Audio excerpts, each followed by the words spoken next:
சமூக நீதி பத்தி இன்னும் எங்கேயாவது யாராவது திமுக காரங்க பேசுனாங்கன்னா நல்லா கொடுங்க வாயில வாயில. சமூக நீதி பற்றி பேச திமுக காரனுக்கு தகுதி இல்லை என்றும் அப்படி எவனாவது பேசினால் வாயிலேயே கொடுங்கள் எனவும் பாமக தலைவர் அன்புமணி ராமதாஸ் கடுமையாக விமர்சித்துள்ளார். கர்நாடகா முதலமைச்சர் சித்தராமையா அவர்கள் சொன்ன காரணம், மத்திய அரசு 2027 சாதிவாரி கணக்கெடுப்பு நடத்த இருப்பது அவர்கள் அது எனக்கு போதாது, கர்நாடகாவுக்கு போதாது. மத்திய அரசு எடுக்கின்ற கணக்கு ஏதோ தல கணக்கு மட்டும்தான் எடுப்பாங்க. ஆனால் கர்நாடகா போன்ற ஒரு மாநிலத்திற்கு தேவை இன்னும் கூடுதல் புள்ளி விவரங்கள் தேவை, இன்னும் கூடுதல் தரவுகள் தேவை. இந்த தரவுகளும் புள்ளி விவரங்களும் மாநில அரசு மட்டும்தான் எடுக்க முடியும் என்று ஒரு மாநிலத்தின் முதலமைச்சர் சொல்லி மீண்டும் 2வது முறையாக சாதிவாரி கணக்கெடுப்பு கர்நாடகாவில் எடுக்கிறாங்களே. ஆனா நம்ம முதலமைச்சர் என்ன சொல்றாரு, ஐயையோ எனக்கு சாதிவாரி கணக்கெடுப்பு நடத்த எனக்கு அதிகாரம் இல்லைங்கோ, எனக்கு அதிகாரமே இல்லைங்கோ.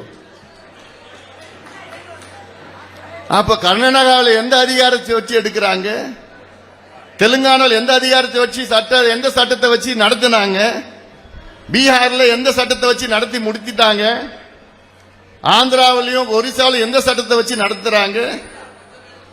ஆனா நம்ம முதலமைச்சருக்கு மட்டும் அதிகாரம் இல்லைங்கோ. அப்ப என்ன தமிழ்நாடு என்ன ஜப்பான்ல இருக்குதா, சைனாவில் இருக்குதா? இந்தியாவில் தானே இருக்குது. கர்நாடகாவுக்கு சட்டம் பொருந்தும்னா தமிழ்நாடுக்கு அதே சட்டம் பொருந்தும், தெலுங்கானாவுக்கு சட்டம் பொருந்தும்னா தமிழ்நாடுக்கு பொருந்தும், ஒரிசாவுக்கு ஆந்திராவுக்கு பீகாருக்கு ஒரு சட்டம் பொருந்தும்னா தமிழ்நாடுக்கு அதே சட்டம் தான் பொருந்தும்.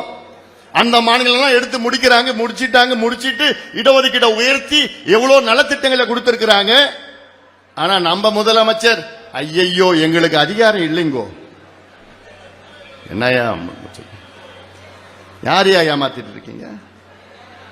சமூக நீதி பத்தி பேசுவதற்கு முதலமைச்சர் ஸ்டாலின் அவர்களுக்கு தகுதி இருக்காயா? தகுதி இருக்கா? நிச்சயமா கிடையாது. முதலமைச்சர் ஸ்டாலின் அவர்களுக்கு மட்டுமில்ல, திமுகவுக்கே தகுதி கிடையாது. தகுதியை இழந்து விட்டார்கள். சமூக நீதி பத்தி இன்னும் எங்கேயாவது யாராவது திமுக காரங்க பேசுனாங்கன்னா நல்லா கொடுங்க வாயில வாயில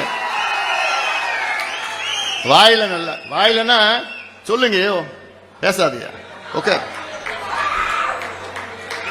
உங்களுக்கு தகுதி எல்லாம் இழந்துட்டீங்க அப்படின்னு சொல்லுங்க. ஏன்னா அவங்களெல்லாம் முடிஞ்சு போச்சு. வேஷம் போட்டு இருக்கிறான்.